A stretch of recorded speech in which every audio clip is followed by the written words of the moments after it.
and welcome to this month's episode of BeInkandescent Health and Wellness magazine. I'm Hope Katz Gibbs, producer and publisher of the magazine online, BeInkandescent.com. And I am so happy to have these amazing women with us. Caroline and Heidi. Carolyn, is that how you pronounce your name? Carolyn, did I say that right? Carolyn, yep.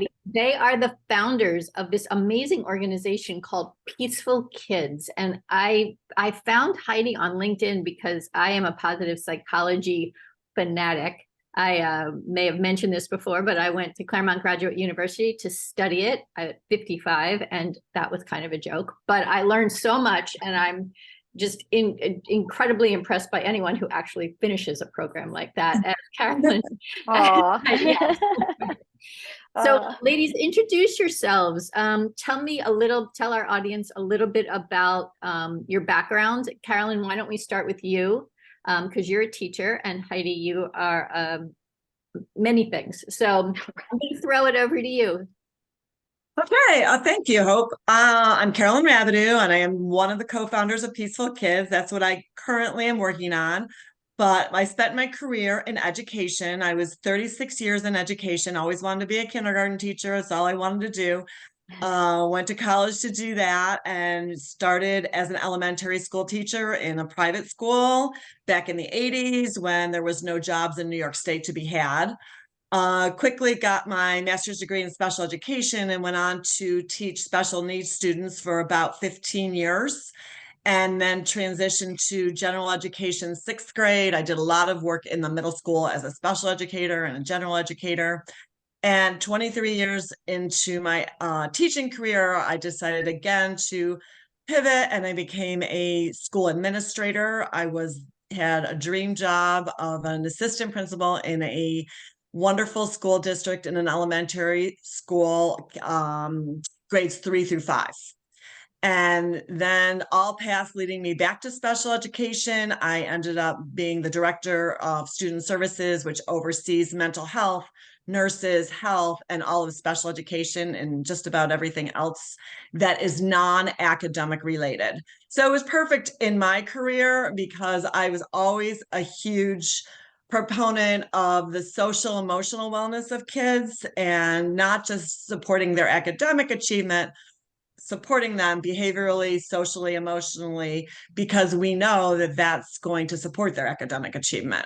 So that's kind of a recap of my teaching career. And I'll talk a little bit about Heidi and I. We've known each other forever. We go way back.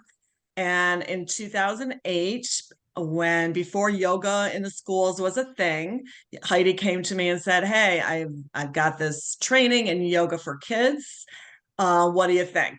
And both of us having this great passion for health and wellness and helping children to understand their emotions and all of those things, we applied for a grant from the Greater Rochester Health Foundation. Super lucky. We got $10,000 back in 2008. It was a little more than it is today, right? And we were able to push this amazing program into the elementary school that I was working in, and grades 3 through 5. And that was the start of our partnership in working together to promote the health and wellness of students, to promote the health and wellness of our teachers, because off of that, for me, came a lot of opportunity. We had healthy classrooms. We had teachers who met once a month to talk about healthy practices and how to support kids in a different way. We had Tasty Tuesdays where we helped kids learn about nutrition and sample different types of foods. We had yoga for the teachers. We had walking Wednesdays. So we incorporated all of these healthy habits into the school. So it was a wonderful opportunity for me to work with Heidi. And as I moved on, she moved into many other schools in the area and other schools in my district. And I'll let her talk a little bit more in depth about that. Awesome. Well, wow. What an introduction from both of you. First of all, Hope, thank you so much for reaching out on LinkedIn. We are, I think, like on these parallel paths. So was really exciting to chat when we did and be connected to you now. And Carolyn, yes, Carolyn and I often say that we're just so happy that we're on this journey together, that we met all those years ago, and have continued this journey. So I actually started out in accounting. I did my undergrad at the Wharton School. I became a CPA and a CFP, and I did practice accounting for a while. And I realized I really was enjoying the people part of it. So I was enjoying the one-on-one interactions when you're doing tax returns and financial planning. And at the same time, maybe because I was doing accounting, I was running a lot. I was doing marathons and running. And I also had 4 young children. And I decided that if I was going to keep running, which has been a passion of mine actually since middle school, I've been running pretty much my whole life, I needed to stretch. And so I sort of just fell into these yoga classes as a means to, keep my body in good shape for running, or viable for running, I should say, too. And I found this whole world, like totally, I ended up in yoga. It was a very unexpected thing. I had some great teachers. And because I had 4 young kids, and I've always I actually, as a child, had this very holistic education experience in a small private school where we would all go to the museum together, and we would all go, it was a school of 60 kids. We would go camping, and I was journaling about trees, and this was in the 70s, right? So it was very 70s experience. And I think I've always brought that forward with me. And so I was like, why are we not teaching these yoga skills to kids? I mean, the poses, yes, but also the breathing and the stress management and all that comes with it. So it was at that point I decided I needed to learn more. I did several yoga for kids trainings, which was, there are fewer offered then than there are now. There was this wonderful leader in the field called Marcia Wenig. So I studied with her. And that's when I was developing the business plan, and I reached out to Carolyn. So I was, starting in different schools, and Carolyn and I were the ones who developed together this protocol of rolling it out holistically in a school to change culture. So we came up with a sampler methodology where I trained the teachers first, so they knew this, they had access to the skills themselves. They knew what would happen when I was going into the classroom, and got some benefit and buy-in from them. And then we had these yoga samplers where we felt like 20 minutes was the sweet spot. I would push into the classroom and teach the kids, and the teachers would participate as well. So that was, as Carolyn mentioned, a wonderful opportunity. I did do a full rollout like that in a couple other schools, as well as a lot of other programming in schools. I opened the first and only kids and family yoga studio in Rochester. So that was open for about 7 years, which was so much fun. It was parent and child classes and after schools and toddlers. It was just a wonderful space for families to connect. And I always knew I was teaching more than yoga. I spent some time looking at master's programs, trying to figure out what it was. So this was would have been, I guess, in the late 2017, 16, 17, maybe in that time frame. I couldn't find it. I was looking for movement in education or holistic education. I was at an alumni event for Penn, and there were these 2 people. One had just started this master's program and one was finishing. I heard them talking about positive psychology. And when you know, right? It's a calling. I think it was down the street, the meeting. I ran home, got on the computer, said, this is what I've been looking for all these years. And so that was the beginning of my journey with positive psychology. So I got my certificate in positive psychology from Penn, and then went on and got my master's, as you mentioned, Hope, which was an amazing 1-year program. And I just finished Positive Acorn with Robert Wieswast-Diener coaching program. So it's a whole world of positive psychology, and it's a new field, which makes it really exciting. That's so wonderful. So now tell us about this amazing organization that you have created called Peacefull Kids. What's your goal? What's your dream? Where it will land? And what's happening right now? So Heidi came to me and said, I'm doing this master's program, and I was thinking I was going to be retiring soon. So I retired in 2020, and right at the beginning of COVID, I finished off in June 2020, and Heidi and I started talking about what this might look like. And, we had our yoga model, but we knew now that she had more information, and she was continuing to finish that master's degree. And she said, this is it. She's telling me this is the cutting edge information. I'm telling you, we're ahead of the curve this time, just like we were last time. And I'm like, okay, great, Heidi. Kind of having to learn along with her and having her to really help me to understand the curriculum and what that means, because I had some background in psychology and in education, but this is really a new field and a new way of looking at things. So we started down that path, really looking at how can we offer these kinds of classes to kids. And we stumbled along a little bit trying to create our company and getting all that paperwork done and creating a not-for-profit. So that took a while, and it was COVID, and she was finishing her degree. So we just started writing curriculum, and Heidi, I'll let you take over a little bit. Okay. Yeah. Well, actually, in part of writing the curriculum, we really wanted to be sure that we were meeting the needs of the community. So before we even really put pencil to paper, we did informational interviews with Carolyn's got a lot of contacts in the Rochester schools, obviously. So we started doing informational interviews with administrators. So assistant superintendents, principals, anyone who would talk to us, basically to say, like, this is what we're thinking. We've always been interested in wellness. We were ahead of the curve on yoga. We're ahead of the curve. Like, this is what's coming, because a lot of school administrators and teachers that haven't even heard of positive psychology more and more are, but it's still very new. And so when we were talking to the administrators, and again, this was end of COVID, was ending. And then I guess maybe just now we're post-COVID. They just kept really talking about the struggles of their staff.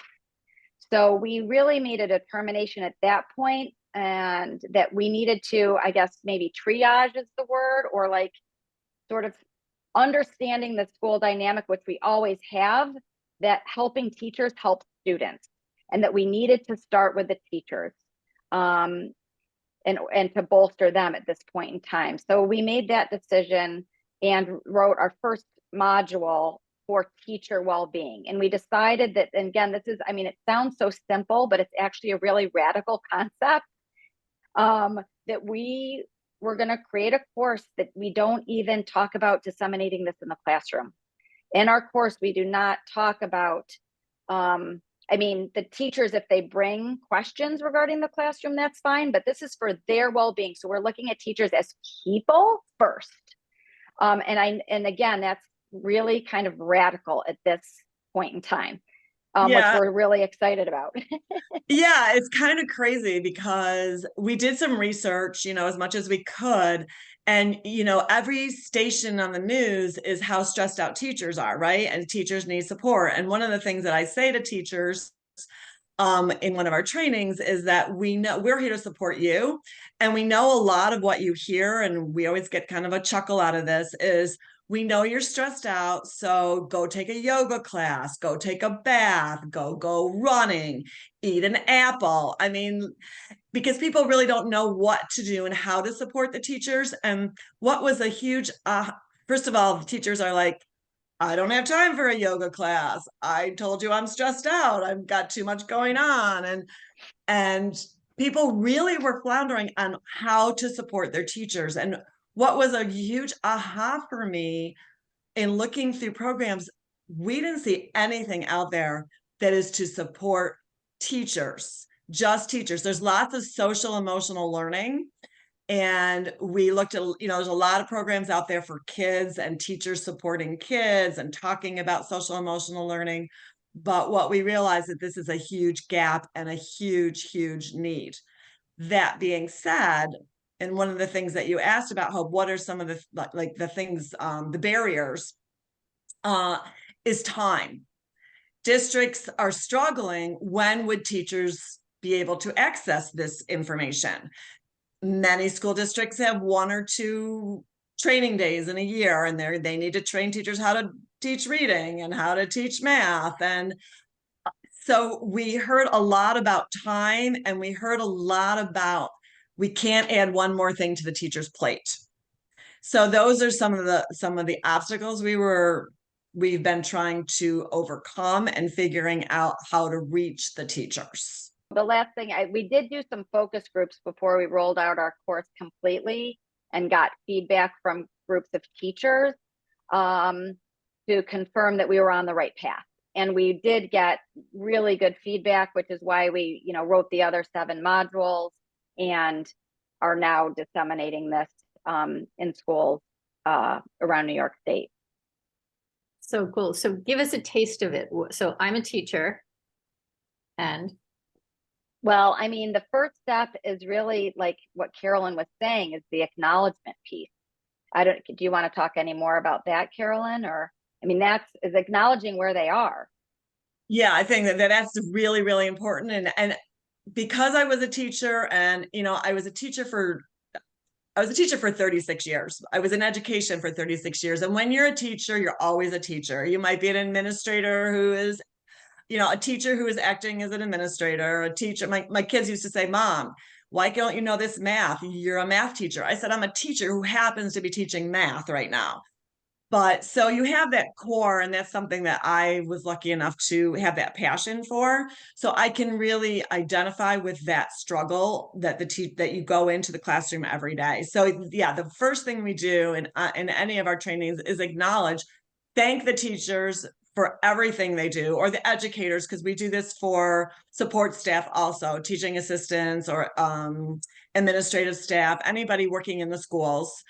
And thank them for all the hard work that they put in, and know that, yes, we know this is really hard, and that we hope that you're going to leave feeling empowered and have some tools that are going to help you on your own personal journey of well-being. And that's really, really important piece that Heidi's always talked about, and we really stress. This is a personal journey, and we are going to give you some tools that may help you, or maybe you need a different tool. And Heidi can give some examples. Mm-hmm. Yeah. So, I mean, it's kind of a 3-pronged approach, basically, with the first piece being self-awareness. So that's where my yoga training comes into play. It's a wonderful thing to be doing this business like later in our lives, because we have all these skills that we're bringing to it. It's really, it makes me think of the Arthur Brooks book, Strength to Strength. Yeah. So anyways, using our current strength of being able to bring all these skills together. So the first thing we talk about is self-awareness. So with the teachers, using some breathing and even just cognitive skills, we're bringing our self-awareness to all these activities. The 2 other pieces are character strength, and then Marty Seligman's PERMA model. So that's like the root of at least our course 1 program for teachers. So it's kind of like a basic introduction to positive psychology. We really like starting with strengths because it's starting with the positive, and it's been a real reframe for teachers to think about their strengths, first of all, because education is sort of by definition an environment where correcting weaknesses is the norm, kind of by necessity, right? Because everyone has to be able to have a certain level of reading skill, math skill. So there's not a lot of room necessarily, or hasn't been a sort of a way to prioritize strengths, like look at strengths first. So we start with the strengths base. The other thing that's been really hard for teachers that we discovered early on is that because it's such a giving population, teachers really have a hard time turning the strengths on themselves. So for example, kindness, they're kind to teachers, to their coworkers, to their students. And then thinking about turning that kindness towards themselves can sometimes be a bit of a struggle.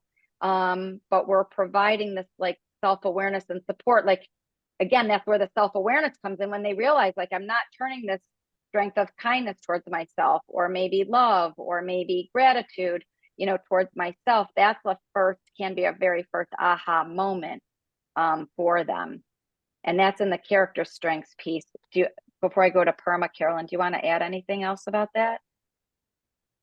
We talk about another aha moment as an educator and just as a human, I guess, that we talk about our strengths in terms of the golden mean of the strength. So we talk about overuse and underuse of strengths. So that can be a real aha moment for people too, and thinking about other people that they are interacting with or their students, and how you have conversations. Heidi always says this, we're changing the conversation. So when we talk about kindness, this came up in a class the other day, we started talking about, well, is there an overuse of kindness? So people are talking about that. And suddenly somebody had a huge moment where they realized they overuse their kindness and they say yes to everybody about everything. And it's not really helping their well-being. So although that's a strength, they had that aha moment of that overuse. So there's a lot of good conversation around strengths and how you can still have that. So I could say to you, if to my friend Heidi, you have a huge strength of kindness, but it seems like some of your struggle with well-being is because you overuse your kindness and you are always saying yes to people that maybe you're not comfortable with taking on that in your life. So the conversation really changes, and it's very, very powerful to talk in terms of strengths. Yeah. Yeah, we do say we're introducing a new language. We use the VIA strength off the VIA website, and we have conversations about that, and they end up taking the survey in module 2. So they've got their own reflections on the strengths and then take the survey to sort of confirm, deny, explore the differences around that. And just by introducing those 24 character strengths, they've got a new language just there with that piece of the course. The second major topic that we cover is Marty Seligman's PERMA model of well-being. So it's not the only model of well-being. We feel that it's a very accessible model of well-being, which is why we have decided to use it. So PERMA stands for positive emotion, engagement, relationships, meaning, and achievement. And the way this changes the conversation, or the best way I've found to describe it, is we often tell our kids or people we love, we want you to be happy. And then particularly for kids, the conversation would go, but happiness is not that picture on Instagram or Snapchat or whatever it is, Facebook, right? Those are curated, not like real life. And then typically the conversation stops, right? We want you to be happy, but that's not happiness. And the conversation generally stops because we haven't had a widespread means of defining what is happiness or well-being. And what this model does is it gives us a way, again, not the only way, but a way to actually define well-being in a very different way. So rather than just focusing on the positive emotion piece or the happiness piece, by recognizing that achievement is part of well-being, we can then say there are people, with an example being maybe a young adult first starting out on their job, putting in a lot of hours, kind of grinding it out, if you will. They've got a lot of achievement in their lives and probably a lot of engagement, right? If they're really engaged in their job, their positive emotion may not be so great. Like they're not yippee, all smiling all day long during the grind. But that doesn't mean that person doesn't have well-being. And by changing and broadening the conversation around well-being beyond positive emotion to include things like achievement, being engaged, and it doesn't have to be work. It could be engaged in leisure activities or something else, or volunteering, finding meaning. Meaning can come literally pretty much anything for anyone. Can find meaning in millions of different places. And by bolstering our relationships, those can all lead to well-being. And we're each going to have our own unique constellation of what well-being looks like for us, which is why, and I guess this is the other really important thing that makes, I think, our program unique, is that we're not out there saying we have like the answer. There is no one, the path to well-being. but that because well-being is going to mean something different to each and every one of us, we are providing people with a toolbox. And so the toolbox are going to be positive interventions, different strategies to try that aligned with each of these character strength models in the PERMA model. And so because we know ourselves best, we are putting the agency and initiative back on the individual to say, you need to basically, we're offering them an opportunity to experiment and play with each of these things and giving them reflections around each of the tools. But then basically, just like you would have a toolbox and say, like, here's a saw, this is how you use the saw. Here's a hammer, this is how you use a hammer. Here's a wrench, this is how you use a wrench. We're saying, okay, we're filling your toolbox. This is how you use these things. But depending on the project that you're working on, you need to know if you need the hammer or the saw. We can't tell you that. And so I think that's really important about the thing about the work that we're doing is that we're trying to really empower people to, on a regular basis, be intentional about fostering and bolstering their own well-being and giving them the tools to use to do that. That's really so helpful, right? That's helpful no matter who you are, where you are, teacher, any walk of life, right? Parent especially. For sure. Yeah. So as we wrap up, what do you want people to know about Peacefull Kids and how can we all get in touch with you? We are really excited about delivering this information for supporting teachers. Again, we're triaging. We know that all of the educational community needs support, including teachers, students, parents, educators, teaching assistants. And that, in our mission, empowering children and teachers and families with tools to cultivate their well-being. And there's no one path to well-being. So we just want to get the word out there. We want to, be in more schools, and what we have found along the way as we stumble along the way, creating what works for each individual school district, is that we are able to create the program that works in that specific district. So we have courses that range from 12 hours that can be delivered virtually or in person we did a 1-hour keynote that kind of gave an overview of what Heidi just talked about to 150 teachers this week. So we're very, very flexible in getting the word out. We're really excited to do that. Mm-hmm. Yeah, and I would say, like, in our pie in the sky, I guess, if you will, is that, the holistic model is the pie in the sky, right? Where everyone, teachers, students, parents, administrators, everyone in the education community is all talking the same language around strengths and well-being. So, I think that our pie in the sky is that we're touching all of those constituencies and empowering them, because that's where, there's more and more power lies, right? The more people that are invested in this mission. Excellent. Well, wow, I love it. Peacefull Kids, and that's peaceful with 2 L's, PEACEFULL, kids.org, inspiring people to develop the habit of intentionally and consistently supporting their happiness and the well-being of those around them. You're doing God's work, ladies. This is wonderful stuff. Oh. So Heidi, Carolyn, thank you so much for being on the BeInkandescent Health and Wellness Show this month. You are the cover of BeInkandescent magazine at BeInkandescent.com. So we are just so excited to spread the word with you, and we wish you only the best. Thank you so much.